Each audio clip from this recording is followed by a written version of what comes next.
السلام عليكم ورحمة الله وبركاته. أهلا وسهلا بكم في برنامج دقيقة كورة. والأسد راهن على الأسد، دايما هتلاقيه كسبان. والأسد النهاردة الأهلي، النهاردة وبكرة وامبارح والسنة الجاية مدى الحياة. مفيش أسد في مصر غير الأهلي. الأهلي يفوز للمرة الثانية على بيراميدز. كله زي ما قلت قبل كده بيعيش الوهم، والأهلي بياخد الدوري وكله نايم ننا. واسأل من إمام لوسام، اضرب تعظيم سلام لأفضل مهاجم بالأرقام، مش بالعاطفة مش بالحب، كله بالأرقام.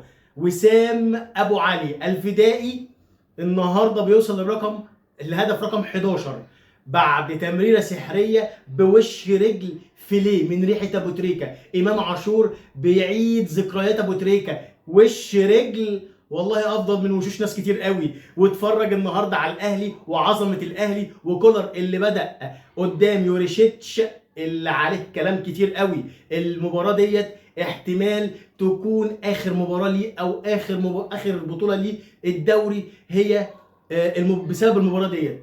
تصرفاته كانت غريبه بعد ما اشدنا بيه في المباراه السابقه. النهارده تعالى برضو انتقد واقول لك اسباب انتقادي ايه. النهارده نتكلم على كولر والعظمه اللي عملها. كولر والراجل ما فتاش. الراجل المباراه اللي فاتت كان نازل ضاغط من قدام عشان هو المطالب يكسب. بيراميدز كان يقول لك لو طلعت تعادل انا الكسبان، انا متربع على القمه، انا متربع على الصداره. ولكن كولر كان مطالب انه يكسب، عشان كده ضغط من قدام وقدر يطلع بالثلاثه بونت. انما النهارده كولر قال لك انا قاعد في مناطقي، تعالى يا عم بيراميدز اضغط عليا، انا سايب لك الكوره اتعامل وانا هلعب على المرتده والدعك لدعت. وسام ابو علي، وسام ابو علي المهاجم اللي كان يتمناه الاهلي ويتمناه اي فريق بعد ادائه العظيم النهارده وفي المباريات اللي لعبها. يوريشيتش النهارده لما بتيجي تتكلم اشدنا بيه المباراه السابقه، وقلنا الراجل في عز ما كان كسبان 2-1 والاهلي بيضغط كان بيقول للعيبه تقدموا اضغطوا من قدام، اطلعوا من مناطقكم، ودي كانت حاجه محترمه جدا. ولكن النهارده عصبي جدا على الخط. النهارده انا كلاعب لما الاقي المدير الفني بتاعي متعصب بالشكل ده، العصبيه دي هتاثر اصلا على اللعيبه، هتخلي اللعيبه مرتبكه. والكلام ده اتسرب للعيبه لدرجه ان مصطفى فتحي وهو خارج ما سلمش عليه. غير كمان غلطه محمد الشيبي، وهكلمك كده عشان محمد الشيبي ده عايز فقره لوحده. محمد الشيبي بعد الكعب غلط والكره راحت لرضا سليم، سلمها لامام عاشور بوش رجله لوسام ابو علي حطها جول. كانت غلطه الشيبي وغلطه طبعا الشناوي. ولكن النهارده يوريشيتش تشوفه عصبي جدا، تشوفه مش قائد مش ليدر في الملعب او على الخطوط. كانت البدايه خساره بيراميدز مش المدرب بس، برضو عشان نكون منصفين.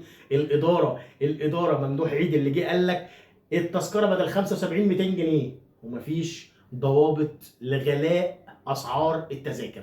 طب والمقصوره 5000 جنيه، هو انا هقعد جنب مين؟ جورجينيا عشان تحط لي 5000 جنيه في المقصوره ليه يا عم؟ احنا كلنا على الله. النهارده كل الاداره اللي عملته صب كله في الملعب، مرورا بممدوح عيد وغلاء التذاكر. وخلي بالك لقطه غلاء التذاكر دي برضو سربت الخوف والشك في قلوب اللعيبه. عارف يعني ايه؟ انا عارف ان انا ضعيف فعايز اساوي الكفتين. فالكلام ده وصل لمين؟ وصل للعيبه طبيعي. فيحصل ايه؟ فالاهلي يروح ضارب ويقول لك هشتري التذاكر. اشتريت التذاكر، الجماهير كلها راحت.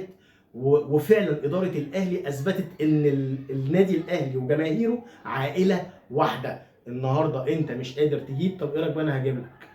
وتشجيعك اللي كان ممكن يبقى 100% لا هيبقى 250%. والنهارده تشوف جماهير الاهلي من اول دقيقه لاخر دقيقه نار في الملعب. انا كلاعب لما اجي العب قدام الجماهير دي، لو عندي كواليتي الباص 100% هيبقى 20%. واكتر من كوره النهارده من مدافعين بيراميدز ومن نص ملعبهم بتتباص ميس باص غريب بدون ضغط اي لاعب من الاهلي بسبب الجماهير. ما انا بلعب قدام جماهير، قدام جماهير تقيله عارفه بتعمل ايه، بتضغط على الخصم ازاي. وده ملعب الاهلي. ملعب الاهلي انت لعبت كاداره غلط مع اداره الاهلي في موضوع التذاكر، وكمان اداره الملعب كانت غلط فغلط. لما تيجي تقارن الكفتين ببعض، اداره باداره، اداره الاهلي تطب وتمرجح اداره بيراميدز. وكمان زي ما قلنا المدرب اللي كان مش على بعضه، خايف، متوتر، التوتر اتسرب للعيبه، اللعيبه ادت اداء مش احسن حاجه. وكمان المدرب ما قدرش يسيطر ويجهز محمد الشيبي نفسيا لملاقات مش الاهلي، لملاقات الشحات، لدرجه ان اللعيب مش عايز اسلم عليه، ما تسلمش عليه. انا ازاي شايف لعيب زي ده محمد الشيبي ده امكانيات في الملعب قويه جدا، من اللعيبه او من الباكات القليله جدا اللي جت مصر بالجمال ده وبالقوه دي وبالكواليتي ده، وتتفاجئ انه نفسيته مش قادر يمسك اعصابه ولا يتحكم في نفسه قدام لاعب. هو يعني بشوف انه ممكن تسيطر عليه مش بسهوله، بس ممكن تلعب ند لند بامكانيات الشيبي. طلع الشيبي هوا كل الامكانيات اللي كنت بتشوفها للشيبي انا شايفها هوا جدا امام الشحات. بالطريقه اللي لعب بيه قدامها، انت رايح اصلا مغير مكانك عشان تروح تلعب على ركبه الشحات، انت مش قادر اصلا تلعب قدامه كوره. هو عامل ايه؟ وكأن القدر بينصر الشحات وبينصر الاهلي. لان معلش لو اتكلمنا على لو صفعه الشحات على الشيبي ممكن تحصل في اي ملعب، بس ما بتوصلش ان انا اعمل محضر واوصل الموضوع للقضاء والكلام ده كله ويتحكم على الراجل بسنه سجن. ده انت بغل يا راجل، ايه التكبر ده وايه الكره ده؟ لما تيجي تلعب قدامه كأن المباراه ديت او المباراتين دول كأنهم يعني ايه، تقدر تقول تحت شعار النار ما بتحرقش غير صاحبها. سواء من اداره بيراميدز لما غلت التذاكر والاهلي اشترى التذاكر، مرورا بقصه الشحات اللي عمل قضيه، قصه الشيبي اللي عمل قضيه قدام الشحات، والنهارده الشحات بينتصر. وكأن القدر بيقول يعني التزموا، كأن القدر بيقول لكم الحياه مش مستاهله صراعات، الحياه مش مستاهله، دي رياضه للتنافس يعني والروح الرياضيه، مش للتناحر. مش فكره لا انا هكرهك فانا عايز اموتك، ايه الغل ده؟ وبرضو النهارده الشحات لعب الكوره للكوره، وافضل حاجه النهارده من لعيبه الاهلي وبعض اللعيبه من بيراميدز اللي قدرت تسيطر على الموضوع ان الموضوع ما يتطورش. خدنا وقت كبير في قضيه الشيبي والشحات، تمام. تعال نكمل عظمه كولر. كولر النهارده اداره الملعب بلاي ستيشن، بلاي ستيشن. قال لك امتى اضغط. انا بحس وانا بتفرج على الاهلي ممكن يدوس ويضغط من قدام ويغلط مدافعين ونص ملعب بيراميدز ويقدر يروح بكره واتنين، وده اللي حصل لما قرر يعمل ده في اخر الماتش لما نزل قفشه وكهربا. طب ليه ما تعملش ده؟ ماشي، حفاظا على الهدف، خوفا من ان يدخل في الاهلي هدف التعادل، وكان ممكن يحصل ده. يعني محمد زلاكا ولا محمود زلاكا ضيع فرصه ما تضيعش، لو اتعيد 50 مره في ال 50 مره هتدخل. كوره غريبه عجيبه، كان يقدر. ولكن النار اللي عايشه فيها بيراميدز ما حرقتش غير نفسها. بيراميدز فريق قوي جدا ولكن مش قدام الاهلي. ده الاهلي النهلي كوالنهلي، الاهلي اللي دايما زي ما بقول لك بتراهن عليه في اي وقت في اي زمان في اي مكان. الاهلي هو الاهلي ودايما بيطلع كسبان. الاهلي يوسع الفارق ما بينه وما بين بيراميدز ل7 نقاط. يعني ايه؟ يعني الاهلي لو كسب المؤجل، الاهلي دلوقتي 66 نقطه، وكمان بيراميدز 68، فالفرق 2 بونت وفي 3 مؤجلين. يعني الاهلي لو كسب 3 ماتشات تقريبا 3 ماتشات، خلاص الدوري خلاص محسوم لمين؟ للاهلي. الكلام جاي وهيبان على كولر في الماتشات الباقيه. ليه؟